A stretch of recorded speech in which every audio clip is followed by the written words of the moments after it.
అసలు అన్నామలై దారిటు రాజీనామా చేస్తే కొత్త పార్టీ పెడతారా? బీజేపీ ద్వారా చేయలేనిది అన్నామలై కొత్త పార్టీ ద్వారా చేయగలరేమో. ఇప్పుడు విజయ్ వచ్చినంత మాత్రాన విజయ్ ద్రవిడ రాజకీయాలకేం వ్యతిరేకంగా రాలేదు. ఆయన పెరియార్ని నమ్మారు అండ్ అన్నాదురైకి సంబంధించిన దాన్ని తీసుకున్నారు. అండ్ ఇప్పుడు ఈవెన్ డిఎంకేకి ఒక కొత్త వర్షన్ అంతే. ఇది విజయ్కి ఆల్టర్నేటివ్ అన్నామలై అవుతాడని నా అభిప్రాయం. అన్నామలై అనే ఒక వ్యక్తి, నిజంగా చెప్తున్నాను నేను, ఆయన బీజేపీలో ఉన్నా లేకున్నా అన్నామలై అనే వ్యక్తి మొట్టమొదటిసారి ద్రవిడ రాజకీయాల్లో హిందుత్వ వాదనల్ని తీసుకెళ్లినటువంటి వ్యక్తి. Other than BJP, other than RSS eco system నుంచి వచ్చినటువంటి వ్యక్తి, సనాతన ధర్మం కోసం అంత గట్టిగా మాట్లాడగలిగే వ్యక్తి ఎవరు వచ్చారు? అలా వచ్చిన వ్యక్తిని ప్రొటెక్ట్ చేయాల్సిన బాధ్యత ఈ హిందుత్వ సంఘాలందరిది. ఇలా పరీక్ష ఎన్రోల్ చేస్తాం మనం, ఈ అగ్ని పరీక్షలు ఎన్రోల్ చేయాలి. నమస్తే. BJP fire brand leader Annamalai ఆ పార్టీకి గుడ్ బై చెప్పినట్టుగా గత 2 రోజులుగా వార్తలు కథనాలు ప్రసారం అవుతున్నాయి. అయితే ఈ రాజీనామాకు సంబంధించి ఇప్పటివరకు ఒక స్పష్టత అనేది కనిపించడం లేదు. మరి బీజేపీ అధిష్టానం అన్నామలైని బుజ్జగించేటువంటి ప్రయత్నం చేస్తుందా? అసలు అన్నామలై దారిటు రాజీనామా చేస్తే కొత్త పార్టీ పెడతారా? అన్నామలై ముందున్నటువంటి ఆప్షన్స్ ఏంటి? బీజేపీ ఏం చేయబోతోంది? ఈ అంశానికి సంబంధించి మాట్లాడదాం. నాతో ఈ డిస్కషన్లో జాయిన్ అవుతున్నారు సీనియర్ జర్నలిస్ట్, అలాగే Nationalist hub CEO Sai Krishna గారు. సాయి గారు నమస్తే. నమస్తే అండి. అన్నామలై రాజీనామా చేశారని చెప్పి దాదాపు అన్ని ఛానల్స్ కూడా కన్ఫర్మ్ చేస్తూ 5 పేజీల లేఖ సమర్పించారని చెప్పి అన్ని ఛానల్స్ కూడా చెప్పడం జరిగింది. కానీ ఎందుకని ఈ ప్రాసెస్కి ఏమైనా మళ్ళీ బ్రేక్ పడిందా? బీజేపీ అధిష్టానం ఏమైనా అతన్ని బుజ్జగించేటువంటి ప్రయత్నం చేస్తుందా? అసలు అన్నామలై ముందున్నటువంటి ఆప్షన్స్ ఏంటి? ఏం చేయబోతుంది? ఎస్, మీరు చెప్పినట్టుగా నిజంగానే అన్నామలై రాజీనామా చేశారన్న వార్తలైతే అన్ని ఛానళ్లలో, అన్ని పత్రికల్లో వచ్చాయి. రాజీనామా లేఖను కూడా సమర్పించారనే అందరూ కూడా మాట్లాడింది. ఈవెన్ ఇంక్లూడింగ్ తమిళనాడు బీజేపీ నాయకులు కూడా కొంత అదే వ్యాఖ్య చేశారు. అండ్ ఈవెన్ ఢిల్లీ సర్కిల్స్ లో ఉన్న వాళ్ళు కూడా అదే మాట్లాడారు. అండ్ అన్నామలై అనుచరులు కూడా అన్నామలై కొత్త పార్టీ పెడుతున్నారనే ప్రచారం కూడా చేశారు. ఇందులో డౌట్ ఏం అక్కర్లేదు. అఫ్ కోర్స్ బహిరంగంగా బయటకు వచ్చి స్టేట్మెంట్ ఇవ్వకపోవచ్చు, కానీ ఈవెన్ వార్తాపత్రికలకి, ప్రసార మాధ్యమాలకి ఇచ్చేటువంటి సోర్సెస్ ఉంటాయి చూసారు, ఆ సోర్సెస్ కన్ఫర్మ్ చేసిన తర్వాతనే ఈ వార్తల్ని క్యారీ చేశాయి అన్ని పత్రికలు కూడా. అందుకని అన్ని ఛానల్లో డిబేట్స్ కూడా ఇవే, ప్రైమ్ టైం డిబేట్స్ కూడా ఈ అంశం మీదనే చేశాయి. అంటే అంత ఒక్కరంటేనేమో ఏదో తప్పు చేశారు అనుకోవచ్చు, బట్ అందరూ తప్పు చేయరు, అందులో డౌట్ ఏం లేదు. అండ్ ఈవెన్ అన్నామలై కూడా దాన్ని ఖండించలేదు. నేను కొత్త పార్టీ పెట్టట్లేదనో లేకపోతే రాజీనామా చేయట్లేదనో ఆయన కూడా ఖండించలేదు. కాబట్టి మేబీ అది అందరూ నిజమని అనుకున్నారు. సమస్య ఏంటంటే ఏం జరిగిందంటే, అన్నామలై గారిని ఢిల్లీకి వెళ్ళారు. ఢిల్లీకి వెళ్ళినప్పుడు ఆయన నితిన్ నబీన్ గారిని కలిశారు. ఆయన కలిసిన తర్వాత అమిత్ షా గారిని కూడా కలిశారు. అమిత్ షా గారితో సుమారు గంట సేపు చర్చించినట్టుగా తెలుస్తుంది. ఆ గంట సేపు చర్చించిన సందర్భంలో అమిత్ షా గారు చెప్పిన మేరకు ఒక 2 రోజులు మీరు ఇక్కడే ఉండండి, మీరు ఏదైతే కన్సర్న్స్ వెలిబుచ్చారో అవన్నీ మేము క్లియర్ చేస్తాము అన్నట్టుగా ఆయన ఒక భరోసా వాక్యం ఇవ్వడంతో అన్నామలై గారు ఆగారు అనే ఒక వార్తా కథనాలు కూడా వస్తున్నాయి. రెండో అంశం ఏంటంటే, ఏ భరోసా ఇస్తారు అమిత్ షా గారు అనే చర్చ నడుస్తున్న టైంలోనే ఇంకొక అంశం ఏంటంటే, ఎవరైనా సరే ఒక పార్టీ మీద వ్యతిరేక భావనలతోటి రిజైన్ చేసే పరిస్థితి వచ్చింది అని అంటేనే ఆ పర్టికులర్ వ్యక్తికి ఆ పార్టీలో ఎక్కడో సముచిత స్థానం కలగట్లేదనో ఇంకోటో ఒక నెగటివ్ ధోరణిలోకి వచ్చిన తర్వాతనే వెళ్ళిపోతారు. ఎవరైనా సరే వెళ్ళిపోయే వ్యక్తి డైరెక్ట్ గా రాజీనామా లేఖని ఫ్యాక్స్ చేస్తారు, లేదంటే కావాలంటే మీడియాలో పెడతారు, వాళ్ళకి పోస్ట్ చేస్తారు. అంతేగాని కావాలని ఆయన ఇక్కడ నుంచి తమిళనాడు నుంచి ఢిల్లీకి వెళ్ళి నితిన్ నబీన్ గారికి లేఖ ఇచ్చి ఆ తర్వాత అమిత్ షా గారితో మాట్లాడి ఆ తర్వాత ఒక ప్రకటన చేయడము అని అంటే గనక సంథింగ్ ఈజ్ రాంగ్. ఒక రకంగా చెప్పాలంటే ఇది రెగ్యులర్ పొలిటీషియన్స్ చేసే పని కాదు. అంటే ఆయన వెళ్లే క్రమంలో బీజేపీ అండదండలతోటే నేను కొత్త ప్రస్థానం మొదలు పెడతానని అడగాలి. లేదు అనంటే నా కన్సర్న్స్ ఇవి, నా కన్సర్న్స్ ని అడ్రస్ చేయండి అని చెప్పి తర్వాత వేచి చూసే ధోరణిలోకి వెళ్ళి కొంత టైం ఇచ్చి ఆ తర్వాత నేను నిర్ణయం తీసుకుంటానన్న చెప్పుండాలి. కొంత ఆగు, 1 నిమిషం ఇమీడియట్ గా ఇప్పుడే నిర్ణయం తీసుకోకు అని అమిత్ షా గారు వాళ్ళు చెప్పిన తర్వాత ఆగే పరిస్థితి కూడా ఉంటుంది. అంటే అన్నామలై గారు బీజేపీ అధిష్టానాన్ని వ్యతిరేకిస్తూ బయటకు వెళ్ళట్లే, బీజేపీ అధిష్టానానికి విషయాన్ని కమ్యూనికేట్ చేసి మీ సపోర్ట్ కూడా నాకు కావాలి అని వాళ్ళతోటి సపోర్ట్ తీసుకున్న తర్వాతనే ఈయన ప్రస్థానం మొదలవుతుందన్న వరకు అయితే క్లారిటీ ఉంది. సో ఇప్పుడు అన్నామలై గారు ఇప్పుడు పరిస్థితి ఏంటి, ఆయన ముందున్న ఆప్షన్స్ ఏంటి, ఇది మీరు అడిగిన ప్రశ్న. సో ఫస్ట్ ఆయన ఇప్పుడు రిజైన్ చేస్తారా చేయరా అనేది ఇంకా తేలలేదు. ఒక తేలుతుంది వాళ్ళు రేపు క్లారిటీ వస్తుంది. ఆయన రిజైన్ చేశారనుకోండి, రిజైన్ చేస్తే 2 అంశాల మీద చర్చ నడుస్తుంది. ఒకటి, ఆయన ఒక మూమెంట్ పెట్టి అసలు రాజకీయాలకు దూరంగా ఉండి ప్రజా ఉద్యమాలు నిర్వహించే విధంగా ఒక సంస్థను నడుపుతారని. రెండోది, ఒక రాజకీయ పార్టీ పెట్టి ఇప్పుడున్నటువంటి ద్రవిడ రాజకీయాల్లో కీలక భూమిక వహించే విధంగా ఆయన పార్టీ ఉండబోతుందని. ఇది రెండో అంశం. లేదు, బీజేపీలోనే ఉంటే గనక ఒక లాంగ్ టర్మ్ పాలిటిక్స్ చేయడం కోసం ఆయన వేసుకున్నటువంటి ప్రణాళిక ఏదైతే ఆయన బీజేపీ రాష్ట్ర అధ్యక్షుడిగా పనిచేసినప్పుడు ఏదైతే ఒక విజన్ తోటి ఆయన స్టార్ట్ చేశారో ఆ విజన్ కు అనుగుణంగా బీజేపీ అధిష్టానం నన్ను అకామిడేట్ చేస్తారా, నా టీం ని బిల్డ్ చేసుకునే దాంట్లో నాకు స్వేచ్ఛనిస్తారా, లేకపోతే పలానా కొంతమంది వ్యక్తుల వల్ల ఇబ్బందులు ఉన్నాయి వాటిని అడ్రస్ చేస్తారా, ఇలా చేతులకి కాళ్ళకి బంధనాలు వేసి మీరు రాజకీయం చేయమంటే తమిళనాడులో చాలా కష్టం అవుతుంది, ఇవన్నీ కూడా తేల్చుకునే అవకాశం ఉంది. సో ఆయన అన్నామలై గారు పూర్తిగా వీటిని తేల్చుకునే వెళ్లే అవకాశం కూడా కనబడుతుంది. సో ఇప్పుడున్న పరిస్థితుల్లో ఏది జరిగినా తమిళ రాజకీయాల్లో ఒక కొత్త ఒరవడి రావడం మాత్రం ఖాయం అనేది నా అభిప్రాయం. అన్నామలై గారు అంత ఈజీగా దాన్ని వదిలేయరని నేను అనుకుంటున్నా. ఎందుకు అని అంటే కనుక ప్రస్తుతం తమిళ రాజకీయాల్లోనే కాదు, తమిళ రాజకీయాల ప్రభావం నేను ఒక రైట్ యాంగిల్లో కూడా వివరాలు తెలియజేశాను, దీని మీద విశ్లేషించాను నేషనలిస్ట్ హబ్ లో. తమిళ రాజకీయాలకు తెలుగు రాజకీయాలకు చాలా దగ్గరి సంబంధం ఉంటుంది. సో మీరు తమిళ రాజకీయాల ప్రభావం వల్ల అక్కడ పెరియార్ రామస్వామి నాయక్ గారి ప్రభావంతో ఇక్కడ త్రిపురనేని రామస్వామి చౌదరి గారు ఒక నాస్తికవాద భావజాలాన్ని అందించారు. అక్కడ ఈవెన్ కమ్యూనిస్ట్ ఉద్యమాలు వీటికి సంబంధించి ఇక్కడ కూడా జరిగింది. కాంగ్రెస్ ప్రభావం అక్కడ కామరాజ్ నాడర్ నేతృత్వంలో ఉంటే ఇక్కడ అదే కాంగ్రెస్ భావజాలం ఇక్కడ కూడా నడిచింది. ఈవెన్ అక్కడ సినిమా నటులు రాజకీయాల్లోకి వచ్చి ఆకర్షించడం మొదలు పెడితే ముఖ్యంగా ఎంజీఆర్ గారు అక్కడ ముఖ్యమంత్రి అయ్యారు, ఇక్కడ కూడా ఎన్టీఆర్ గారు ముఖ్యమంత్రి అయ్యారు. సో అనేక అంశాల్లో ఒక సారూప్యతలు ఉంటాయి. ఈవెన్ కుల రాజకీయాలు కావచ్చు, సామాజిక సమీకరణలు కావచ్చు, డబ్బు ప్రభావం రాజకీయాల్లో కావచ్చు, ఇవన్నీ మనకు గ్లోబలైజేషన్ టైంలో అవకాశాలను అందిపుచ్చుకోవడం కావచ్చు. ముఖ్యంగా మ్యానుఫ్యాక్చరింగ్ సెక్టర్ ఎక్కువగా తమిళనాడుకు వెళ్ళింది అండ్ ఐటీ సెక్టర్ హైదరాబాద్ కి, మన తెలుగు రాష్ట్రాలకు, ఉమ్మడి ఆంధ్రప్రదేశ్ కు వచ్చింది. సో ఇట్లా మనం కంపారిజన్స్ చాలా ఉన్నాయి తమిళ రాజకీయాలకి తెలుగు రాజకీయాలకి. ఇప్పుడు ఏ జంక్చర్ లో ఉన్నామనంటే ఒక ఎరా పాలిటిక్స్ అయిపోతున్నాయి, కొత్త తరం రాజకీయం మొదలవుతోంది.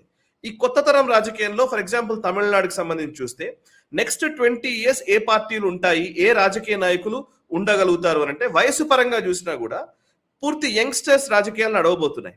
అండ్ అందులో ఇప్పుడు విజయ్ ప్రూవ్ చేసింది ఏంటి అని అంటే కనుక సోకాల్డ్ పాత తరం వ్యక్తులు కాదు, మిలీనియం ఓటర్స్, అందులోనూ 18 సంవత్సరాల నుంచి 40 సంవత్సరాల వయసు ఉన్నటువంటి ఓటర్స్ ని ఆకర్షించడంలో విజయ్ సక్సెస్ అయ్యారు. ఇన్స్టాగ్రామ్ లో విజయ్ ప్రచారం నడిచింది, టీవీకే ప్రచారం ఎక్కువగా నడిచింది. సో ఆ ఒరవడిని చూస్తే, దాన్ని గమనిస్తే కనుక సో యంగ్ పాలిటీషియన్స్ కి అవకాశాలు పెరుగుతూ ఉన్నాయనేది అర్థమవుతోంది. ఇందులో ఐడియాలజికల్ అంశాలు ఉంటాయి ఆబ్వియస్లీ. ఇప్పుడు విజయ్ వచ్చినంత మాత్రాన విజయ్ ద్రవిడ రాజకీయాలకు ఏం వ్యతిరేకంగా రాలేదు. ఆయన పెరియార్ని నమ్మారు, పెరియార్కి సంబంధించిన ఫోటోలు పెట్టుకున్నారు ఆయన దగ్గర, అండ్ అన్నాదురైకి సంబంధించిన దాన్ని తీసుకున్నారు. అండ్ ఇప్పుడు ఈవెన్ డిఎంకేకి ఒక కొత్త వర్షన్ అంతే ఇది. దీన్ని మనం వేరేలాగా చూడాల్సిన అవసరం లేదు. తమిళ ఈలం ఉంది, ఇప్పుడు ఫర్ ఎగ్జాంపుల్ ఎల్టీటీయూ ఉంది. ప్రభాకరన్ కి ఈయన పాజిటివ్ గానే వ్యవహరించారు ప్రభాకరన్ విషయంలో. విజయ్ స్టాండ్ ప్రభాకరన్ కి దగ్గరగా తీసుకున్నారు కొన్ని సందర్భాల్లో అయితే. సో అంటే ఆ తమిళ రాజకీయాల్లో ఉన్నటువంటి టిపికల్ ద్రవిడ రాజకీయాల ప్రభావాన్ని విజయ్ కొంత యంగ్స్టర్స్ కి తీసుకువెళ్ళగలిగారు, దాన్ని కొత్తగా చూపించగలిగారు. సో దట్ విజయ్ సక్సెస్ అయ్యారు. అయితే డిఎంకే, అన్నా డిఎంకే, ఇప్పుడు టీవీకే ఉన్నాయి. భారతీయ జనతా పార్టీ అనేది ఎమర్జ్ అవుతుందా, లేదా అన్నామలై పెట్టే పార్టీ ఎమర్జ్ అవుతుందా చూద్దాం. కానీ బట్ ఉన్న నాయకులందరూ కూడా యంగ్స్టర్సే. అన్నా డిఎంకే కొంత కష్టమే, అన్నా డిఎంకే క్షీణించే అవకాశాలే కనబడుతున్నాయి. బికాస్ అన్నా డిఎంకే లీడర్షిప్ సమస్య అక్కడ ఉంది. బట్ డిఎంకేకి సంబంధించి చూస్తే ఇప్పుడు స్టాలిన్ ఉన్నాడు, స్టాలిన్ కొడుకు ఉదయనిధి స్టాలిన్ ఉన్నాడు. డిఎంకేకి ఒక కోర్ ఓటర్ బేస్ ఉంది ఇప్పటికీ కూడా. సో ఉదయనిధి స్టాలిన్ వయసు 48 సంవత్సరాలు. అఫ్ కోర్స్ ఆయనకు అనుభవం లేదు, ఏమీ లేదు. బట్ ఆయన్నే ఇవాళ ఫ్లోర్ లీడర్ గా ఉన్నాడు. అంటే అక్కడ డిఎంకే తరఫున ఇవాళ ఫ్లోర్ లీడర్ గా ఉన్నటువంటి వ్యక్తి ఉదయనిధి స్టాలిన్. సో ఆయన కన్సిస్టెంట్ గా ఉండగలిగితే, రాజకీయం చేయగలిగితే ఆయన కొంత నిలదొక్కునే అవకాశం ఉంటుంది. బికాస్ డిఎంకే అనే ఒక స్ట్రక్చర్ ఉంది కాబట్టి. ఇక అన్నా డిఎంకే నుంచి పెద్దగా రిప్రజెంటేషన్ కనిపించట్లేదు. ఎక్కువ లాంగ్ రన్ పాలిటిక్స్ చేయడం కష్టమే. టీవీకే విజయ్ వయసు 51 సంవత్సరాలు. నేను ఈ సంవత్సరాలు వయసు ఎందుకు చెప్తున్నానంటే 75 సంవత్సరాల వరకు రాజకీయ జీవితం కొంచెం సజావుగా నడపడానికి అవకాశం ఉంటుంది. అంటే 51 సంవత్సరాల వయసులో ఉన్నటువంటి విజయ్ నెక్స్ట్ 24 years పని చేయగలడు. అంటే నెక్స్ట్ 4-5 ఎలక్షన్స్ ని ఆయన ఫేస్ చేయగలడు. తమిళ రాజకీయాల్లో చూస్తే ఇప్పుడు ఉదయనిధి స్టాలిన్ కనుక కొంత డిఎంకే క్యాడర్ ని గట్టిగా ఆయన కొంచెం పట్టుకోగలిగితే, దాన్ని నిలబెట్టుకోగలిగితే ఉదయనిధి స్టాలిన్ కూడా ఫ్యూచర్ ఉంటుంది. బట్ అఫ్ కోర్స్ ఆయనకు అనుభవాలు ఏమి ఇవన్నీ ఉన్నాయి, అది వేరే విషయం. బట్ టీవీకే విజయ్ అని ఉన్నాడు. విజయ్కి ఆల్టర్నేట్ గా ఇంకొక ప్రత్యామ్నాయం ఏర్పడడానికి అవకాశం ఉంది. ఆ ప్రత్యామ్నాయాన్ని బిల్డ్ చేయడంలోనే అన్నామలై నిమగ్నమయ్యారు. అన్నామలై వయసు ఎంత అంటే అన్నామలై 41 సంవత్సరాల వయసు అయినది. సో ఇంకా చెప్పాలంటే ఇంకో కనీసం 30 ఏళ్ళు ఆయన ఈజీగా హ్యాపీగా ఎలక్షన్స్ లీడ్ చేయగలడు, రాజకీయాలు నడపగలడు. సో ఒక లాంగ్ టర్మ్ విజన్ ని పెట్టుకుని అన్నామలై తన ప్రస్థానాన్ని మొదలు పెడుతున్నట్టుగా కనబడుతోంది. సో ఇది నా పాయింట్. లాంగ్ టర్మ్ విజన్ అంటే ఏంటి, ఏం చేయగలుగుతారు అంటే ద్రవిడ రాజకీయాల్లో కీలకమైన వ్యక్తులు కొంతమంది ఉన్నారు. ద్రవిడ రాజకీయాల్లో మనం మరిచిపోలేని వ్యక్తులు, కీలకమైన వ్యక్తులు ఎవరంటే కాంగ్రెస్ నుంచి కామరాజ్ నాడార్ గారు. కామరాజ్ గారు ప్రఖర జాతీయవాది, డౌటేం అక్కర్లేదు. అయితే ఇటు రాజకీయాల్లో చూస్తే, ద్రవిడ రాజకీయాల్లో చూస్తే పెరియార్ రామస్వామి నాయగర్, తర్వాత పొలిటికల్ గా చూస్తే స్వతంత్ర భారతంలో తొలి ముఖ్యమంత్రి అయినటువంటి వ్యక్తి అటు అన్నాదురై, ఆ తర్వాత అన్నాదురై స్థాపించినటువంటి డిఎంకేను నడిపించినటువంటి కరుణానిధి, అన్నాదురై ఆశయాలతోనే పార్టీ స్థాపించినటువంటి అన్నా డిఎంకే పార్టీ స్థాపించినటువంటి ఎంజీఆర్ తదనంతరం వచ్చినటువంటి జయలలిత, ఆ లెగసీ. సో కీలకమైనటువంటి వ్యక్తులు అందరినీ అన్నామలై విమర్శించారు. అన్నామలై వాళ్ళని లాజికల్ గా ఒక రకంగా చెప్పాలంటే వాళ్ళ ఐడియాలజికల్లీ వాళ్ళని డిఫర్ చేస్తూ అనేక వ్యాఖ్యలు చేశారు. ఫర్ ఎగ్జాంపుల్ పెరియార్ ఉన్నాడు. పెరియార్కి అగేన్స్ట్ గా తమిళ రాజకీయాల్లో ఎవ్వరూ మాట్లాడరు, ఎప్పుడూ మాట్లాడరు. ఏదో కొంతమంది ఇప్పుడు చో రామస్వామి లాంటి వాళ్ళు వీళ్ళు మాట్లాడి ఉండవచ్చు కానీ, బట్ పెరియార్కి వ్యతిరేకంగా మాట్లాడేటువంటి క్లియర్ పొలిటికల్ అజెండా కలిగినటువంటి పార్టీలు అక్కడ లేవు అసలు. ఆ పాత్ర అన్నామలై చేశాడు. ఎలా? పెరియార్ విషయంలో పెరియార్ ఏంటంటే ఆలయాల దగ్గర, ప్రతి ఆలయం దగ్గర బయట బోర్డులు పెట్టేవాళ్ళు, బయట శిలాఫలకాలు పెట్టేవాళ్ళు. అందులో ఏంటంటే మీరు ఆలయంలో దేవుణ్ణి మొక్కుతున్నారు, అది రాయి రప్ప, వాటిని మొక్కడం ఏంటి, అదంతా కూడా చాదస్తము, ఛాందసవాదము, ఏదో సంథింగ్ అంటే మూఢనమ్మకము ఇట్లా అంటూ బోర్డులు ఉండేవి. అది పెరియార్ టైం నుంచి కూడా. సో బోర్డులు ఇప్పటి వరకు ఉన్నాయి. వాటిని నేను తొలగిస్తానన్న వ్యక్తి అన్నామలై. మరి అదే తమిళనాడులో 90% మంది హిందువులు, 95% మంది హిందువులు అక్కడ గుళ్ళకు వెళతారు, చాలా అద్భుతంగా బొట్టు పెట్టుకుంటారు, మురుగన్ని పూజిస్తారు, ఆయన వేషధారణ అవన్నీ కూడా తమిళ కల్చర్ లో భాగం. అది భక్తి అనేది. అందరూ భక్తులే, కానీ ఎవరు విమర్శించారు పెరియార్ని, ఎవరు అన్నాదురైని విమర్శించారు. సో అట్లాంటి ఒక టిపికల్ రాజకీయ వాతావరణం ఉంటుంది. అక్కడ అన్నామలై మాట్లాడారు. ఈవెన్ అన్నాదురైని విమర్శించారు ఆయన. అది నిజంగా చాలా కీలకమైన విషయం. అన్నాదురై ఒకసారి ఇప్పుడు ఏది సనాతన ధర్మం గురించి ఉదయనిధి స్టాలిన్ మాట్లాడిన సందర్భంలో అన్నాదురై గారు కూడా హిందుత్వను అవమానపరుస్తూ కొన్ని వ్యాఖ్యలు గతంలో చేశారు 1950s లో. ఆ టైంలో ఫ్రీడమ్ ఫైటర్ గా ఉన్నటువంటి అప్పుడు ముత్తు మార్లింగా తేవార్ అనే వ్యక్తి, అప్పటి స్వాతంత్ర సమర యోధులు, ఆయన అన్నాదురైని విమర్శించారు. దీంతో అన్నాదురై హిందువులకు క్షమాపణలు చెప్పాల్సి వచ్చింది, నువ్వెంత అని చెప్పేసి అన్నామలై విమర్శించారు. దీనికి డిఎంకే దగ్గర నుంచి అందరూ విమర్శలు చేశారు అన్నామలై మీద. అన్నామలై చుట్టూ అన్నామలై ఒకవైపు ఉంటే మిగతా మొత్తం ద్రవిడ రాజకీయాల్లోని నాయకులు అందరూ కూడా ఒకవైపు వచ్చినటువంటి సందర్భాలు ఉన్నాయి. But still Annamalai could sustain his ideology and ఆయన ఆలోచనల్ని ప్రజల్లోకి తీసుకురావడం మాత్రం ఆపలేదు. సో అంటే ఏంటంటే ఆల్టర్నేట్ ద్రవిడ రాజకీయాలకు ఒక ప్రత్యామ్నాయమైన రాజకీయాల్ని నిర్మించే ఒక ప్రయత్నము అన్నామలై చేస్తున్నాడు. ఆయనకు ఏజ్ కూడా కలిసి వచ్చే అంశమే. ఇప్పుడు ఇమీడియట్ గా సక్సెస్ కాకపోవచ్చు, బట్ లాంగ్ రన్ ని దృష్టిలో ఉంచుకొని పనిచేయగలిగితే మాత్రం లాజికల్ గా, అంటే అన్నామలైకున్న గొప్ప విషయం ఏంటంటే ఆయనకి హిస్టరీ పరంగా అవగాహన ఉంది. ఆయన ఎందుకంటే ఐపీఎస్ చదివిన వ్యక్తి కాబట్టి, యూపీఎస్సీకి ప్రిపేర్ అయిన వ్యక్తి కాబట్టి హిస్టారికల్ ఫ్యాక్ట్స్ ఆయనకు తెలుసు. At the same time bureaucracy మీద అవగాహన ఉంది అండ్ పొలిటికల్ నాలెడ్జ్ కూడా ఉంది.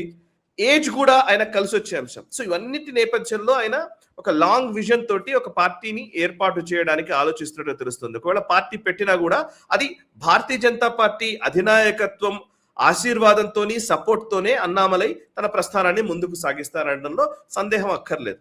ఇప్పుడు మీరు ఇదే అంశము ఇప్పుడు నేను తెలుగు రాజకీయాలకు కూడా నేను అన్వయిస్తే, తెలుగు రాజకీయాల్లో కూడా మనం చూస్తే కొత్త తరం రాజకీయ నాయకులు వచ్చారు. వీళ్ళందరూ పాత లెగసీని కంటిన్యూ చేస్తున్నప్పటికీ but at the same time కొత్త తరాన్ని ఆకర్షించే విధంగా వీళ్ళు పని చేయడానికి అవకాశం ఉంది.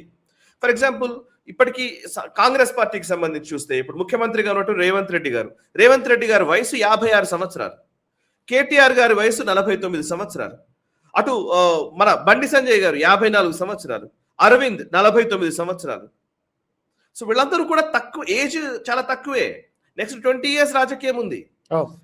అండ్ అటు ఆంధ్రప్రదేశ్ చూస్తే పవన్ కళ్యాణ్ గారి వయసు 54 సంవత్సరాలు. ఇంకా 20 years he can fight. Okay. And Lokesh 43 సంవత్సరాలు, జగన్ 53 సంవత్సరాలు.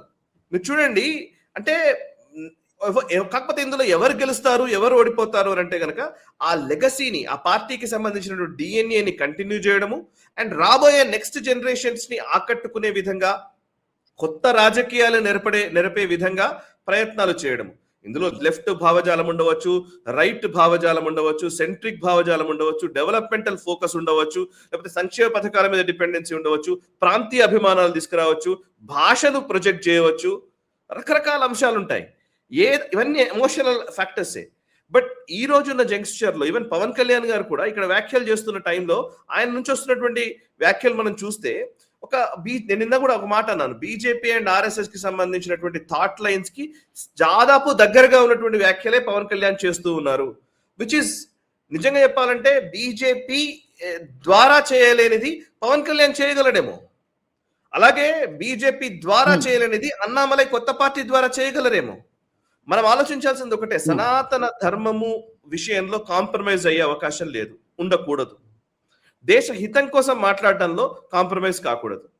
దేశము, నేషనల్ ఇంటిగ్రిటీ చాలా ఇంపార్టెంట్.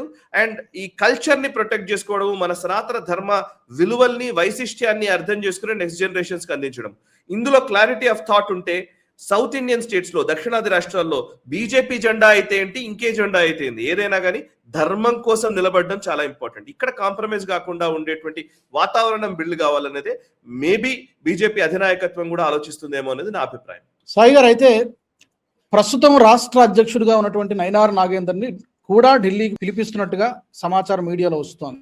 ఒకవేళ కనుక అతన్ని రాష్ట్ర అధ్యక్షుడిగా తప్పించి మళ్ళీ ఆ రాష్ట్ర అధ్యక్ష పదవిని కనుక ఈ అన్నామలైకి ఇస్తే ఇతని నిర్ణయం ఏమైనా మార్చుకోవడానికి అవకాశం ఉంటుందా? అంటే ఇది ఒక విషయం మాత్రమే కాదు రాజు గారు. అంటే ఇప్పుడు నా సింపుల్ లాజిక్, అన్నామలై ఏం కోరుకుంటున్నాడు అనేది మనకు తెలియదు ఇప్పటికీ. ఆయన ఒకవేళ నిజంగానే పదవిని కోరుకుంటున్నాడు అని అంటే గనక సింపుల్ లాజిక్, ఆయన ప్రెసిడెంట్ గానే ఉండాల్సిన అవసరం లేదు, ఆయన సెంట్రల్ మినిస్టర్ అయిపోవచ్చు. ఏ రాజ్యసభనో ఇచ్చి ఆయన తీసుకెళ్లి సెంట్రల్ మినిస్టర్ని చేయొచ్చు. He will have protocol. Tamil Nadu బీజేపీకి సంబంధించి కోర్ కమిటీలో ఆయన పార్టిసిపేట్ చేయొచ్చు. ఆయన పాత్ర కీలకంగానే ఉంటుంది. So it is not about president, it is not about ఒక పదవి. నాకు తెలిసి అన్నామలై ఒక లాంగ్ విజన్ తో ప్లాన్ చేస్తున్నారు. నాకు ఆనంద్ నరసింహన్ అని ఒక సీనియర్ జర్నలిస్ట్, ఆయన నేషనల్ ఛానల్స్ లో వర్క్ చేస్తారు. ఆయన నిన్న ఒక వ్యాఖ్య చేశారు అన్నామలై గురించి. ఆయన చేసిన మాట ఏంటంటే, ఎప్పుడో నేను ఏదో కాంక్లేవ్ లో ఆయన ఇద్దరు కలిసినప్పుడు ఆయన చెప్పిన మాటలు టీవీకే అమలు పరిచింది అన్నాడు. అంటే ఒక సంవత్సరం క్రితం అన్నామలై ఏదైతే విజన్ తోటి మాట్లాడారో అదే ఎగ్జాక్ట్లీ టీవీకే ఫలితాల్లో కనిపించింది అని. ఏంటి అని అంటే కనుక నేను చెప్పినట్టుగా 18 నుంచి 25 సంవత్సరాల వయసు ఉన్న వాళ్ళు ఇంతమంది ఉన్నారు, 25 నుంచి 35 సంవత్సరాల మధ్య ఉన్న వాళ్ళు ఇంతమంది ఉన్నారు, 35 నుంచి 45 మధ్య ఉన్న వాళ్ళు ఇంతమంది ఉన్నారు. సో 40% ఓట్లు 18 to 30 years మధ్య ఏజ్ గ్యాప్ లో ఉన్నటువంటి వాళ్ళే సుమారు 40% ఓట్లు ఉన్నాయి తమిళనాడులో. సో వాటిని ఫోకస్ చేస్తే ఖచ్చితంగా అధికారంలోకి రావచ్చు అనేది అన్నామలై విజన్. ఇది సంవత్సరాల క్రితం చెప్పిన మాట. కానీ అన్నామలై అది మెటీరియలైజ్ చేయలేకపోయారు. ఎందుకనంటే సో మెనీ ఇష్యూస్, బీజేపీ అనే గొడుగు కిందికి రావడం వల్ల కావచ్చు. ఇక్కడ బీజేపీ అనగానే దాన్ని యాంటీ తమిళనాడు పార్టీగా దాన్ని చూపించారు, హిందీ పార్టీ అని దాన్ని ప్రొజెక్ట్ చేశారు, హిందూ పార్టీ అని ప్రొజెక్ట్ చేశారు. అనగా 70 సంవత్సరాల నుంచి హిందూ వ్యతిరేక ధోరణితోటే ద్రవిడ రాజకీయాలు నడుస్తూ వచ్చాయి. సో బీజేపీ అలాగే ప్రొజెక్ట్ చేశారు కాబట్టి బీజేపీ బ్యానర్ మీద పోవడం కష్టమైంది కావచ్చు. బట్ అదే టీవీకే విజయ్ ఏం చేశాడంటే అదే ఏజ్ గ్రూప్ ని టార్గెట్ చేశాడు. విజయ్ అదే ఏజ్ గ్రూప్ ని 18 to 25 ఏజ్ గ్రూప్ ని ఖచ్చితంగా టార్గెట్ చేశాడు. 25 to 30, 35 కరప్షన్ లేని సమాజం కావాలి, ఫ్రెష్ మనిషి, ఫ్రెష్ పార్టీ, ఈ ద్రవిడ రాజకీయాలకు సంబంధించినటువంటి వాసనలు ఏవి లేనట్టుగా కనిపిస్తున్నాడు. అండ్ అది కాదు, ఇంకొకసారి అవకాశం ఇచ్చి చూద్దాము. ఓకే. అండ్ అది కాక ఈయనేం పెద్ద మరీ రెబేలియస్ థాట్స్ లో కూడా పోవట్లేదు. ఈవెన్ అన్నామలై చెప్పేటి రెబేలియస్ అంశాలు, ఎందుకంటే బికాస్ తమిళ ప్రజలకి ఒక్కసారిగా పెరియార్ని విమర్శించాడు, అన్నాదురైని విమర్శించాడు, ఈయన హిందుత్వ గురించి మాట్లాడుతున్నాడు. అసలు ఒక్కసారి రాదు అది. ఇప్పుడు సంఘ స్టార్ట్ అయినప్పటి నుంచి ఇప్పటి వరకు కూడా హిందుత్వ భావజాలం ఈరోజు మనం అందరం మాట్లాడుతున్నాము అని అంటే కొన్ని సంవత్సరాల కృషి ఉంది దీని వెనకాల. బికాస్ సోకాల్ లెఫ్ట్ సిస్టమ్ తో నిండిపోయినటువంటి సమాజంలో ఒక హిందుత్వ భావజాలాన్ని నింపాలి అని అంటే చాలా కష్టంతో కూడుకున్న పని. అది చేయాలంటే టైం పడుతుంది. అన్నామలైకి ఇమీడియట్ గా అది కనిపించకపోవచ్చు, బట్ లాజికల్లీ ఆయన అంచనాలు కరెక్ట్, ఆయన ప్రెడిక్షన్స్ కరెక్ట్. ఏ ఏజ్ గ్రూప్ ని టార్గెట్ చేయాలి అనే విషయానికి సంబంధించి సో స్ట్రాటజీస్ రైట్. ఇది ఆనంద్ నరసింహన్ చెప్పిన మాట. అంటే నేను అనేది అదే. ఇప్పుడు సేమ్ ఇప్పుడు నిన్న జరిగింది అదే. తమిళ రాజకీయాలు ముఖ్యంగా తమిళనాడులో ఈ హిందీ ఇంపోజిషన్ మీద విపరీతంగా గొడవ నడుస్తుంది. జస్ట్ 1 వీక్ క్రితము తమిళనాడులో 9th క్లాస్ సిబిఎస్ఈ సిలబస్ లోనో ఎక్కడనో 9th క్లాస్లోనంట ఖచ్చితంగా 3rd లాంగ్వేజ్ 3 లాంగ్వేజెస్ ఖచ్చితంగా తీసుకోవాలని చెప్పేసి రూల్ తీసుకొచ్చారు. అది మ్యాండేటరీ కింద. ఇది ఇమ్మీడియట్ గా తీసుకొచ్చేసరికి ఒక్కసారిగా భయం మొదలవుతుంది అందరికి. చూసారా బీజేపీ ఇలా చేస్తుంది, ఇంపోజ్ చేస్తుంది అని మొదలు పెడతారు. అక్కడ లోకల్ గా ఉన్నటువంటి రాజకీయ నాయకులు ఏం సమాధానం చెప్పాలి? మనం చూసాం మన తెలుగు రాష్ట్రాల్లో కూడా అదే పరిస్థితి. తెలుగు రాష్ట్రాల్లో కూడా మనం అన్వయించుకుంటే ఆంధ్రప్రదేశ్కి అన్యాయం జరిగిందన్న వాదనని ఒక 5 సంవత్సరాలు 6 సంవత్సరాల పాటు కంటిన్యూస్ గా వినిపించారా లేదా? అసలు బీజేపీ తెలంగాణ వ్యతిరేక పార్టీ అనే దాన్ని టిఆర్ఎస్ పార్టీ పదే తీసుకెళ్లిందా లేదా? బీఆర్ఎస్ బీజేపీ ఒకటే అనే నినాదాన్ని కాంగ్రెస్ పార్టీ తీసుకెళ్లిందా లేదా? చిన్న చర్యల ద్వారా కూడా ఆ నెరేటివ్ ని బిల్డ్ చేయడంలో మన ముఖ్యంగా దక్షిణాది రాష్ట్రాల్లో చాలా స్ట్రాంగ్ గా ఉన్నది ecosystem, anti BJP ecosystem. But ఈ బీజేపీ ఎకోసిస్టమ్ కమ్యూనికేట్ చేయడంలో విఫలమవుతోంది. వాళ్ళు ఏమనుకున్నారో దాన్ని సరిగ్గా కమ్యూనికేట్ చేయడంలో విఫలమవుతుంది. నాయకుల వైఫల్యం అవ్వడం వలన, లేకపోతే పైనుంచి సరిగ్గా దీన్ని మానిటర్ చేయలేకపోవడం వలన, I don't know. But there are issues. So ఇట్లాంటి ఒక టిపికల్ వాతావరణంలో ఉన్న టైం కాబట్టి సో నాగేంద్రన్ని పిలిచారు అని అంటే మేబీ నాగేంద్రన్ని పక్కకు జరగండి, మీరు అన్నామలైకి ప్రెసిడెంట్షిప్ ఇవ్వండి అని అనొచ్చు, అనకపోవచ్చు. బట్ నాగేంద్రన్ అన్నామలైకి ఫ్రీ హ్యాండ్ ఇవ్వాలి అని చెప్పవచ్చు. ఏదైనా జరగవచ్చు. మనం కొంచెం ఒక 1 డే వెయిట్ చేయాలి. బట్ ఎస్, అన్నామలై ఫ్యాక్టర్ ని మాత్రం కాదనలేము. అన్నామలై అనే ఒక వ్యక్తి, నిజంగా చెప్తున్నాను నేను, ఆయన బీజేపీలో ఉన్నా లేకున్నా, అన్నామలై అనే వ్యక్తి మొట్టమొదటిసారి ద్రవిడ రాజకీయాల్లో హిందుత్వ వాదనల్ని తీసుకెళ్లినటువంటి వ్యక్తి. ఒక ఆల్టర్నేట్ థాట్ ని తీసుకెళ్లడంలో ఆయన అనేక ప్రయత్నాలు చేశారు. చాలా అంటే సీరియస్ ప్రయత్నాలు జరిగాయి ఆయన నుంచి. సీరియస్ గానే ఆయన అటెంప్ట్ చేశాడు. సో అది నిజంగా చెప్పాలంటే మంచి పరిణామం. దాన్ని మనం ఆహ్వానించాలి. నేను పవన్ కళ్యాణ్ గారి విషయంలో కూడా అదే అంటాను. ఆయన సినిమా ఇండస్ట్రీ నుంచి వచ్చిన వ్యక్తి, ఆయన పెళ్లిళ్ళ గురించి వీటి గురించి ఆయన ఫిక్కిల్ అని ఇంకోటని మాట్లాడతారు. అసలు ఫస్ట్ పాయింట్ ఏంటంటే, other than BJP, other than RSS eco system నుంచి వచ్చినటువంటి వ్యక్తి, సనాతన ధర్మం కోసం అంత గట్టిగా మాట్లాడగలిగే వ్యక్తి ఎవరు వచ్చారు? అలా వచ్చిన వ్యక్తిని ప్రొటెక్ట్ చేయాల్సిన బాధ్యత ఈ హిందుత్వ సంఘాలందరిది, అవునా కదా?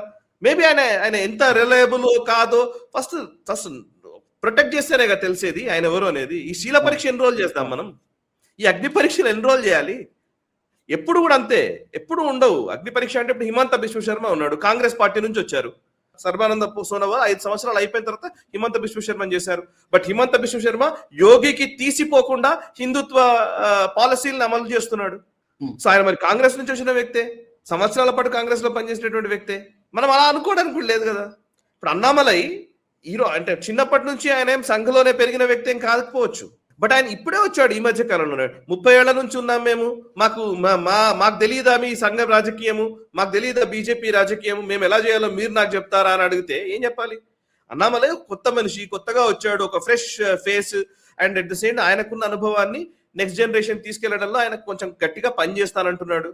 సో ఇది ఈ రెండింటిని అంటే సమన్వయపరచడంలో ఉండేటువంటి సమస్యల్ని బీజేపీ అధిగమించాలి, బీజేపీ అధిష్టానం అధిగమించాలి. మన దగ్గర కూడా చూస్తున్నాం కదా, తెలంగాణ ఉద్యమ ప్రభావం నుంచి వచ్చినటువంటి నాయకులు, వాళ్ళని అన్ని కావాలి. ఇక్కడ ఒకటే విధానంలో వెళ్తానంటే కుదరదు. ఇప్పుడు ఓన్లీ హిందుత్వ మీదనే రాజకీయాలు చేస్తామనంటే కుదరదు. హిందుత్వ కావాలి, గవర్నెన్స్ కావాలి, యాజ్ వెల్ యాజ్ తెలంగాణ ఉద్యమ ఆకాంక్షలు కావాలి. అన్నింటికి సంబంధించినటువంటి మేళవింపుతోటి భారతీయ జనతా పార్టీ పనిచేస్తే తెలంగాణలో అధికారంలోకి వస్తుంది. అలాగే తమిళనాడులో సాగర్ అయితే చివరిగా అన్నామలై గనక తన రాజీనామా నిర్ణయానికి కట్టుబడి ఉంటే బయటికి వెళ్ళాలని డిసైడ్ చేసుకుంటే వచ్చే ఎన్నికల నాటికి అతను ఒక తృతీయ బలమైనటువంటి రాజకీయ శక్తిగా తన దారిలో తన కొత్త పార్టీ పెడితే కనుక పెడతాడని అందరూ అనుకుంటున్నారు. ఎదగలుగుతాడా? థర్డ్ ఒక పొలిటికల్ ఫోర్స్ లాగా ఎదగలుగుతాడా? తర్వాత ఇమీడియట్గా అతను ఏం చేయబోతాడు? ఇమీడియట్గా పార్టీ పెట్టేస్తాడా, లేదంటే ఒక ఫోరం లాంటిది ఏదైనా ఒక రీజనల్ ఫోరమ్స్ అంటారు కదా, ఫోరం లాంటిది ఏర్పాటు చేసి ముందు గ్రౌండ్లో వర్క్ చేసి ఆ తర్వాత పొలిటికల్ పార్టీ పెడతాడు? ఎలా ఉండొచ్చు అతను యాక్షన్? మొన్నటి ఎలక్షన్స్ లో ప్రూవ్ అయిన అంశాలు ప్రాతిపదికగా మనం ఆలోచిస్తే, నేను ఇదే విషయాన్ని మీరు ఒక 6 నెలల క్రితం అడుగుంటే నేను అసలు అన్నామలై ఏమీ చేయలేడు, అనవసరంగా ఫెయిల్ అవుతాడని అనేవాడిని. బట్ మొన్న వచ్చిన ఎన్నికల ఫలితాలను చూసిన తర్వాత ఏమో అవకాశం ఉంది అనే అభిప్రాయం నాకు వస్తుంది. ఎందుకు అనంటే, ఇప్పుడు విజయ్ని చూడండి, విజయ్కి చరిష్మా ఉంది. విజయ్కి హీరోగా పరిచయమైన వ్యక్తి, అందరికీ తెలిసినటువంటి వ్యక్తి. ఆయన ఎక్కడికైనా వెళ్ళాడంటే లక్షలాది మంది జనం వస్తారు. సో ఆ జన సమీకరణ సమస్య కాదు ఆయనకి. అండ్ విజయంలో అంటే తమిళనాడులో టీవీకే విజయంలో కీలకంగా కనిపించినటువంటి ఒక కీలకమైన అంశం ఏంటంటే, డబ్బు ప్రభావం లేకుండా, డబ్బు విచ్చలవిడిగా ఖర్చు పెట్టకుండా కూడా గెలవవచ్చు, ఓట్లు వేస్తారు అని విజయ్ నిరూపించాడు. ఇది ఒక మంచి సైన్. ఎందుకంటే డిఎంకే కానీ ఏడిఎంకే కానివ్వండి, విపరీతమైన డబ్బు ఖర్చు చేస్తాయి. అఫ్ కోర్స్ ఆయన సంక్షేమ పథకాల విషయంలో విపరీతమైనటువంటి హామీలు చేశాడు, వాటితో బడ్జెట్లే కష్టం. బట్ ఎన్నికల్లో డబ్బు ఖర్చు పెట్టి గెలవడం అనే దానికి కొంచెం దూరంగా ఉన్నాడని అక్కడ ఉన్నటువంటి వాళ్ళు చెప్తున్నారు. అంటే మరీ ఇవ్వలేదా, ఇచ్చారా నేను కొంచెం గ్రౌండ్ లెవెల్లో నాకు తెలియదు కానీ, బట్ విజయ్ అనే వ్యక్తి ఈ డబ్బును పంచడంలో కొంత ఆ విజయ్ పార్టీ పంచలేదు అనేది అక్కడ ఉన్నటువంటి సెఫాలజిస్టులు, జేవిసి శ్రీరామ్ గారు ఇట్లాంటి వాళ్ళు చెప్తున్నమాట. అదొక మంచి పరిణామం. ఓకే, అంటే ఒక ఫ్రెష్ మనిషి, ఒక కొత్తగా వచ్చినటువంటి వ్యక్తి, అనుభవం ఏం అక్కర్లేకున్నా కూడా అతనికి వైపు ప్రజలు నిలబడ్డారు అనడానికి ఇది ఒక ఉదాహరణ. అండ్ అందులోనూ యంగ్స్టర్స్, ఈ టీనేజ్ నుంచి వచ్చినటువంటి వాళ్ళు, వీళ్ళ ప్రభావం కూడా ఉంది అనేది ఇంకొక వాదన. ఇది రెండు మంచి పరిణామాలు. ఇక మూడవది ఏంటంటే, ఇప్పుడు అన్నామలై పార్టీ పెట్టి గెలుస్తాడా, విజయం సాధిస్తాడా లేదా, ఆయన ఒక ప్రత్యామ్నాయం అవుతారా లేదా అంటే, మీరు తృతీయ అన్నారు, మీరు థర్డ్ ఆల్టర్నేటివ్ అంటున్నారు. నేను అట్లా అనుకోవట్లేదు. నేను విజయ్కి ఆల్టర్నేటివ్ అన్నామలై అవుతాడని నా అభిప్రాయం. సో వేరే ఆప్షన్ లేదు. ఇంకా విజయ్ డిఎంకే వాదనను విజయ్ తీసుకున్నాడు అనుకోండి, అంటే ఇప్పుడు ఐడియాలజికల్ గా ఏ వాదన విజయ్ తీసుకుంటాడు అనేది కీలకం. విజయ్ గనక ద్రవిడియన్ రాజకీయాలకు సంబంధించినటువంటి దాన్ని తీసుకుని ఒక ద్రవిడియన్ రాజకీయాలకు సంబంధించిన ఒక కొత్త ప్రతినిధిగా తనను తాను ఎస్టాబ్లిష్ చేసుకుంటే డిఎంకేకి ఓట్లు పడవు. డిఎంకే థర్డ్ పొజిషన్కి వెళ్ళిపోతుంది అండ్ ఏడిఎంకే ఇర్రెలవెంట్ అయిపోతుంది. ఇక కొత్త ప్రత్యామ్నాయంగా అన్నామలై క్రియేట్ చేయగలడు. ఓవైపు ద్రవిడియన్ రాజకీయాలు, ఇంకొక వైపు దానికి ఆల్టర్నేట్ గా ఉండే రాజకీయాలను తీసుకురాగలిగితే, ఒక ఫ్రెష్ ఫేసెస్ ని తీసుకురాగలిగితే, అక్కడ ఉన్నటువంటి ద్రవిడియన్ రాజకీయాలకు భిన్నంగా ఉండేటువంటి వేరియస్ సెక్టర్స్ కి సంబంధించినటువంటి వాళ్ళని లోపలికి తీసుకొచ్చి వాళ్ళ ద్వారా రాజకీయం చేయగలిగితే maybe he will be alternative to Vijay. Correct. ఏదైనప్పటికీ కూడా సాయి గారు మీరు అన్నట్టుగా అతను బీజేపీలో ఉన్నా లేదంటే కొత్త పార్టీ పెట్టినా కూడా జాతీయవాద భావాలు కలిగినటువంటి నాయకుడు కాబట్టి, అలాంటి నాయకుడు, ఒక క్లీన్ ఇమేజ్ ఉన్నటువంటి నాయకుడు ఈ రోజున పాలిటిక్స్లో అవసరం. పర్టికులర్గా తమిళనాడుకి చాలా అవసరం.